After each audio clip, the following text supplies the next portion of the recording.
and welcome to another episode of The Listening Lounge with Neha Gazdar. Today we have with us a transformational coach, Ms. Sharmeen. She works with working professionals, individuals, corporates. She provides one-on-one coaching sessions as well as corporate workshops where she helps people, overcome their goals. And thank you so much for coming to our episode today, Sharmeen. It's a pleasure to have you. So to start off with, I would just ask you that what are the most common challenges that you face in companies where you're working, providing your one-on-one coaching sessions or perhaps workshops? So just in terms of the companies in Pakistan, what sort of challenges do you face? So the number one challenge that I face, and perhaps many other wellness practitioners would face, is I think importance of this field. क्योंकि इसके results शायद tangible नहीं हो सकते. They can't show it in a spreadsheet. They can't show, oh, we did this big event and this happened. But mental health is picking up. Yet there's still so much taboo. A lot of people who come to me do not want to obviously disclose their name because of privacy reasons. But I feel like there's some sort of shame and guilt attached with asking for help, because a lot of people, a lot of CEOs and even different professionals feel like we can manage it all. हम कर सकते हैं. There's nothing wrong with us. And the thing is that yes, there is nothing wrong with you, but everybody needs assistance. Everybody needs that space to come and have a conversation which is judgment free, and So yeah, exactly. And I feel like that it's that this shame and this sense of I know it all. That's really hindering, and that's also preventing them to come and approach you as a life coach, a transformation coach, or a counselor, or a psychologist. I mean, it's still a taboo, isn't it? And even I should be able to handle this. So हमारे society में should spot them. I should be able to overcome this, and why am I feeling anxious, and I should be able to read more self-help books and look at more videos, and if this person can manage, so should I. So get rid of those shoulds, and it's okay to ask for help, and it's okay to have that space and say, yes, I am learning a new skill and I am getting better at it. Yeah, so I feel like that, having that sense of, yes, owning up to the coaching or the counseling sessions that they are attending, and then just showing that progress, to other people as well. I think that would be also motivational in a sense, right? And the fact that there's nothing wrong with improving yourself. So why should we make it such a big thing? Exactly. Thank you so much. And our next question would be that, can you share with us an example of perhaps a company or an individual, without naming them, of course, to keep the confidentiality, or an individual that you have worked with that has experienced a significant growth through your coaching sessions, and what strategies and what techniques have you used with them? This is my philosophy on this, and I feel like it's not about the work that I'm doing. It's 80% it's the client. I just facilitate their the willingness to improve and be better, and hold a very safe space for them to put all their problems out there and come up with their own solutions. And whenever they're failing to do so, or whenever they're forgetting their own achievements, it's my job to recognize that and remind them that you've done this before. And what resources do you have available to you which will help you move forward? So it's not so much about what I do, it's about the willingness of the client themselves to be open, vulnerable and honest, and really the dedication that they have to be better. Overcome, So can we say that using their past examples, past successes is what drives them to do something? Just reminding them, and somebody believing in them, and it's not fake belief. I'm just being, because you can tell. It has to be a very genuine concern. It has to be a genuine concern for what their story is, who they are, what is it that they want to achieve, and just partnering with them through that journey. So I have clients who've come to me for 3 months, and they've been coming to me for more than a year, because they're like, no, we like this, and yes, we've achieved this goal, but I want to work on something else now. Yeah. And it's a lifelong thing, right? But it really depends on the client themselves. Exactly. And I think if they once they start seeing the differences, the positive differences, I think that's what drives them to and I think they start feeling it, even though क्योंकि ये mental health work है, so you know a lot of times we can't see tangible. जैसे हम gym जाते हैं और 3 महीने workout किया muscles नजर आ रहे हैं और weight lose हो गया, but when clients say I used to be anxious about this, but I'm dealing with this better now. I'm able to sleep better.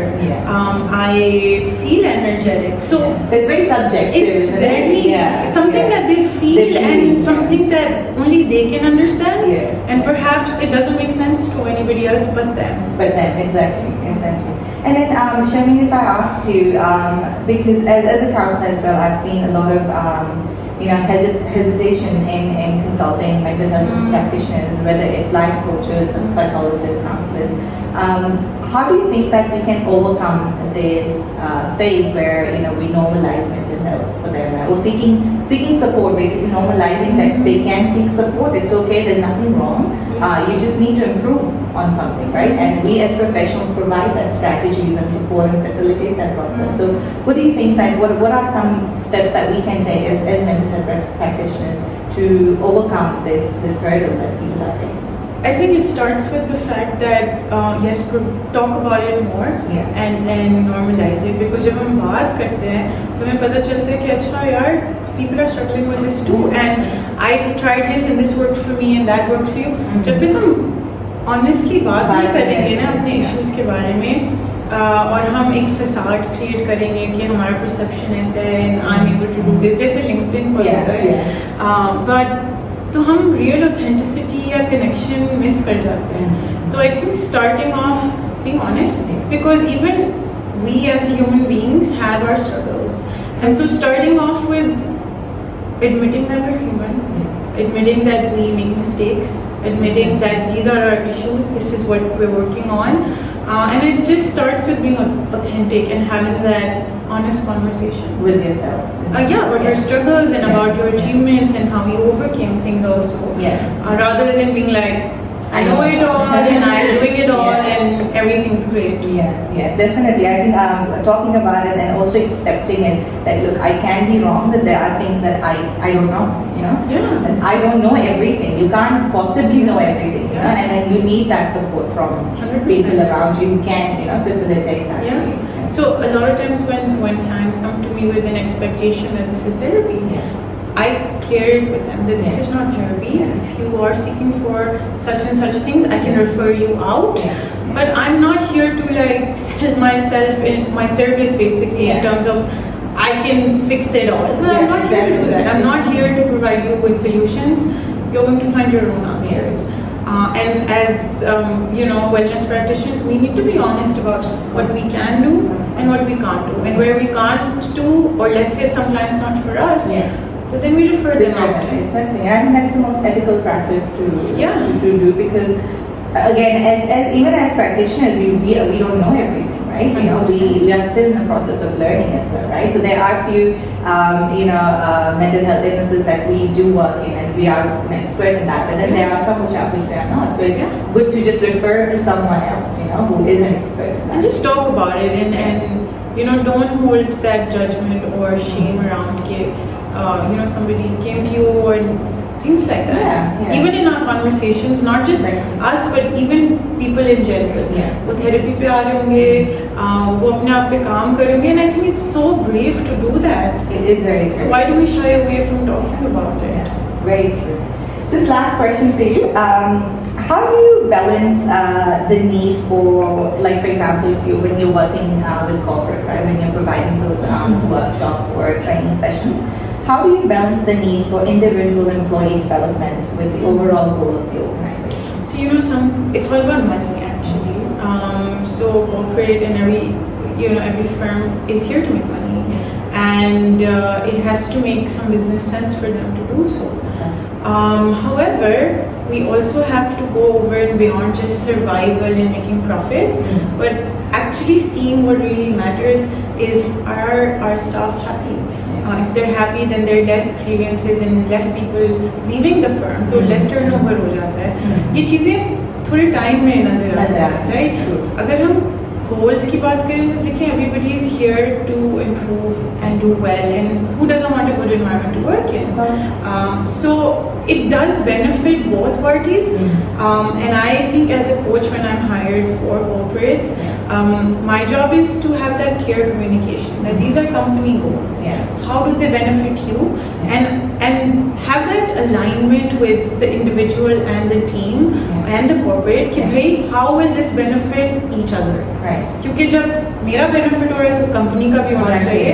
So it's a win-win for all, and that's the common ground that I kind of help both teams realize that working with a coach and investing in your employees, we're not machines, and these things can't be put on a spreadsheet. So how will that really have a collaborative effect on all your departments and the functioning of the whole organization? And I think if an employee is happy, of course, it benefits the organization because they have a very positive mindset towards the work that they do, and it's like a domino. They're helping out each other, and they're less like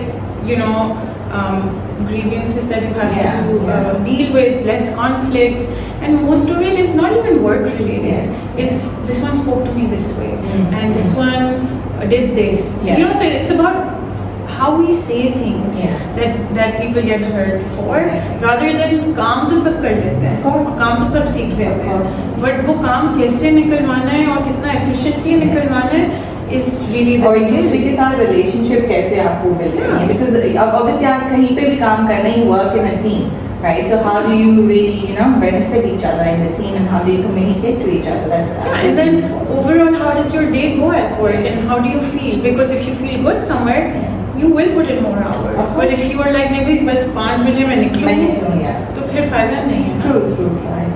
Well, thank you so much. It was a pleasure to have you on our podcast, and I think our audiences have learned, and I have learned so much from you as well. And I think it was a clear sort of an example of how coaches work and how it's different to the other mental health professionals. And I think you're doing a wonderful job. Thank you. And thank you so much. Thank you. Thank you, Sharmeen. Thank you.